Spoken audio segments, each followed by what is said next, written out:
What's going on, sports bettors? Matt Modi here with Odds Jam. And in this video, I went through FanDuel and I came up with my top five favorite Super Bowl kind of novelty scoring props, obviously, specifically for the Super Bowl.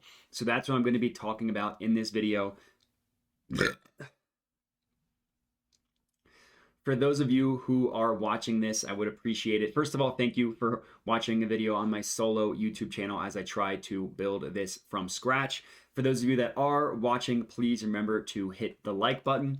Helps me out a ton. Hit that subscribe button if you are not already.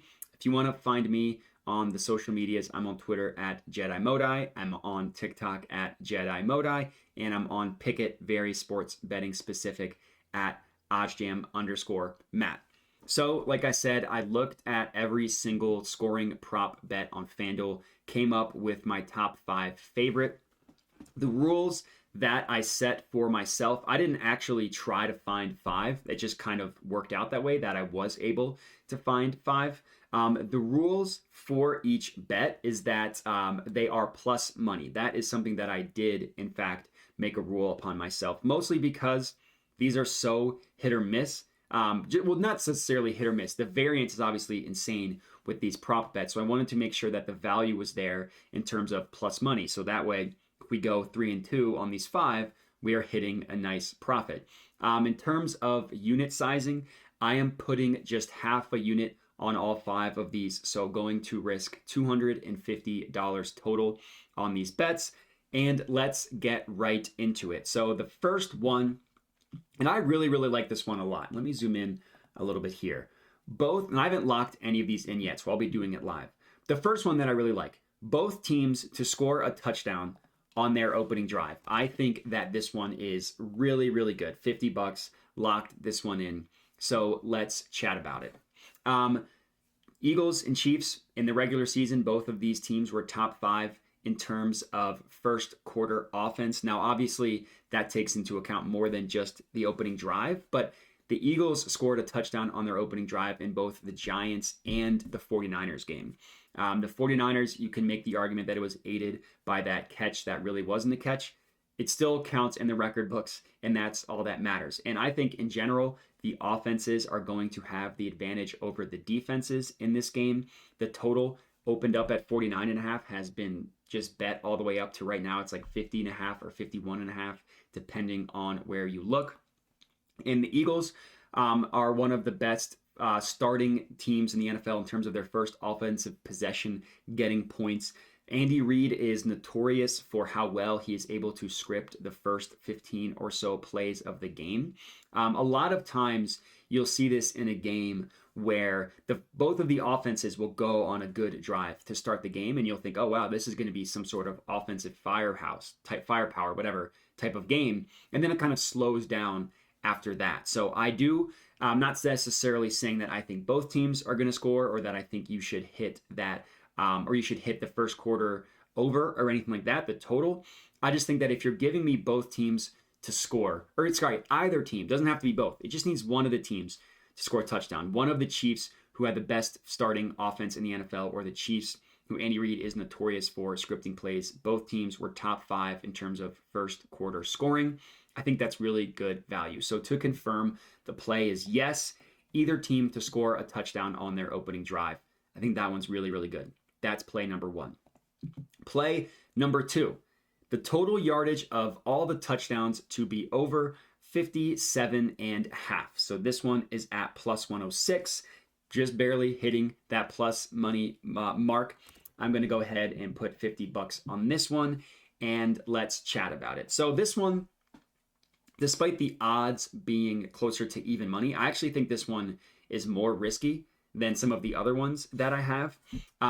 But the reason why I like it, so there's two. Number one, and it's obviously it's Patrick Mahomes, right? Like the offense changed after them getting rid of Tyreek Hill. They're more of a short yardage completion type of offense. But Mahomes is still the type of quarterback who can go deep.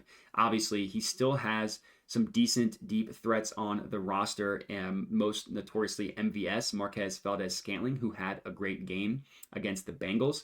The Chiefs are also one of the best screen teams in the NFL, and the Eagles specifically struggle guarding the running back out of the backfield. And Isaiah Pacheco is such an explosive running back that maybe he takes a screen 40 yards, 30 yards to the house, something like that. But the main reason why I like this one is actually on the Eagles side of the ball. Now, if I could do Eagles solo and get it for plus money, I would have taken that, but it was pretty decently in the minus money. The terms of the odds themselves were not for plus money for the Eagles, so I decided to combine it, hoping that the Eagles have pull their end of the weight a little bit more than the Chiefs. Now, the concern about this, I'll start with that, is on the Eagles side, is Jalen Hurts has not been the same thrower since he came back from his shoulder injury. So we're almost 6 weeks, a little over 6 weeks removed from that shoulder injury. He came out against the Giants and looked phenomenal right off the bat. First drive of the game had a 40-yard completion to Devontae Smith. Later in the game, he just missed A.J. Brown streaking for what would have been a 35, 40-yard touchdown against the 49ers. Same thing, and this would have been if he hit him in stride and A.J. Brown was able to run the rest of the way, it would have been like a 60, 70-yard touchdown. In the Chiefs, and this is the reason why I like this, let me get into the positives. The Chiefs, really good defense, but they play very aggressively at the line, and they're very young in their secondary. They're starting 2 cornerbacks, two members of the secondary, and they have a rookie starting safety. Now, L'Jarius Sneed is going to be back in this game. He got a concussion against the Bengals. He is going to return. That's obviously a huge boost for the Chiefs, but he is also a very aggressive cornerback. So I could see this being one of those games. A.J. Brown catches a 40-yard touchdown.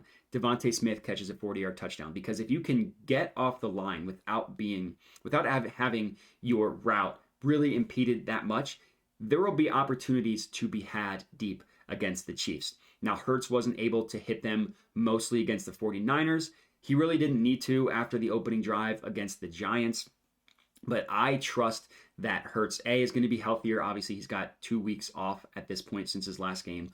And I just trust Hurts showing up in a big moment. And I obviously trust the individual receivers to win their individual matchups as well. And even a player like Dallas Goedert, who you don't necessarily think of as a deep threat, he can take a screen. He can take a seam route 30, 40 yards to the house. So my second play, we are looking at over 87.5 yards total yardage of all touchdowns. Second play. Third one that we're going to look at is, will the Philadelphia Eagles score more points in the first half or in the second half plus OT? I was shocked to see that the first half was the underdog outcome here, that the second half was favored.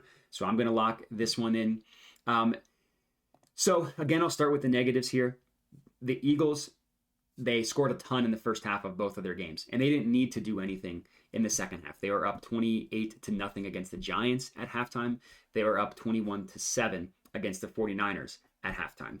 Both of those games obviously scored more points in the first half. But regardless, the Eagles will probably need to do more in the second half. But the Eagles also have the best first half offense in the entire NFL. Their first half offense was absolutely incredible this year. Incredible. And their second half scoring slowed down because they didn't need to do anything. So what I think, my personal prediction for what happens in this game is that the Eagles score 20 plus points in the first half. They're winning by 7 to 10 points at the end of the first half. And they spend the second half just holding on for dear life. Now, I'm not ready to give a prediction on whether the Chiefs are able to complete the comeback, but I think that the Eagles are going to score in the 20s in the first half and only in the teens in the second half. Whether that's enough points to beat the Chiefs is not the prediction that I'm giving today, but the Eagles starting offense, their first half offense was so good the entire year. I see no reason why it's going to be different in the Super Bowl. So getting it at plus money, getting it at plus 116, which half will the Eagles score more points in? First half being the Eagles, I think is at plus 116 odds is really good value. Now I wanted to hit this for the Chiefs in the second half, but the odds were minus 144. I kind of think the opposite. I think the Eagles obviously are going to score more in the first half and the Chiefs are going to score more in the second half. Just have to hope for my sake as an Eagles fan that the Eagles are able to hold on, but that is my third play. My fourth one that I really like is, will there be a 2-point conversion attempt? I was shocked to see that this one was for plus money. I wouldn't be surprised if the Chiefs or Eagles, whoever scores first, immediately goes for two. These are two of the most aggressive coaches in the entire NFL. If a team is down by 14, whether it's the Eagles or the Chiefs, and they score a touchdown, they're probably going to go for two. Nick Sirianni in both of the Giants and the 49ers game has shown something on tape for a 2-point conversion and then called a timeout and backed out of it. I think that he is trying to get something on tape for the defense to see, the other team to see, and I think he's going to break something out in the Super Bowl, assuming the game is somewhat close, which, I mean, I don't see any scenario in which it's a blowout in either direction. So I think the Eagles are incredibly likely to go for it. If it was just, will the Eagles attempt a 2-point conversion, I would like that. The fact that I'm also getting the Chiefs in this one and that it's both teams, either one, to attempt a 2-point conversion and for plus money at plus 110, I think is really, really good value. Like I said, two of the most aggressive coaches, two of the most aggressive teams in the NFL, and we are getting this for plus money. So my fourth play, just will there be a 2-point conversion attempt? That's it. Yes, at plus 110 odds, I hit it. If you want to be even bolder and think that will it be a successful one, I don't hate that at all. It's not going to be one of my official 5. But if you like the fact, or if you like my bet, I should say that one team is going to go for it. And if you trust the offenses to convert it, then plus 225 odds is really good. Now, I'm not going to double down and take both. If that's a bonus one, I will individually take it myself, but it's not going to be one of the official 5. If you want to hit it, I wouldn't blame you. And the last one, the highest scoring quarter over 20.5, I'm going to hit for plus 124 odds. For me, the best bet of this happening is in the second or fourth quarter. Obviously, those quarters are always the highest, but will 3 touchdowns be scored in a quarter? Considering how good the Eagles are in the second quarter and how good we're expecting the Chiefs to be in the fourth quarter, I wasn't surprised if both the second and the fourth quarter both scored over 20.5 points. So for those of you watching this, I'm sure you're not surprised to hear that I'm expecting points. This would have hit in both of the Eagles' playoff games so far. I know that for a fact. The Chiefs, I'm not as confident if that would have hit or not. I believe not, but there's some weirdness going on with Patrick Mahomes' ankle. But the Eagles would have hit this alone in the first quarter against the Giants. They alone scored 3 touchdowns. In the second quarter against the 49ers, the Eagles scored twice. The 49ers scored once, 21 points. That hits this over. So I think that one, the fact that we're getting, I mean, all of these I think are really, really good value. All of these I think are likely to occur, and we're getting it for plus money just based on my own analysis. So that's going to be it. 5 scoring novelty props for you guys to lock in on FanDuel for the Super Bowl. If you're tailing, any and all of these 5, comment and let me know. Other than that, again, I appreciate everybody watching. Please make sure to like, subscribe, all that good stuff. Comment helps me out a ton as I attempt to grow this new solo YouTube channel outside of the OddsJam home one, OddsJam domain. But that's it. So appreciate everybody watching and have a good one.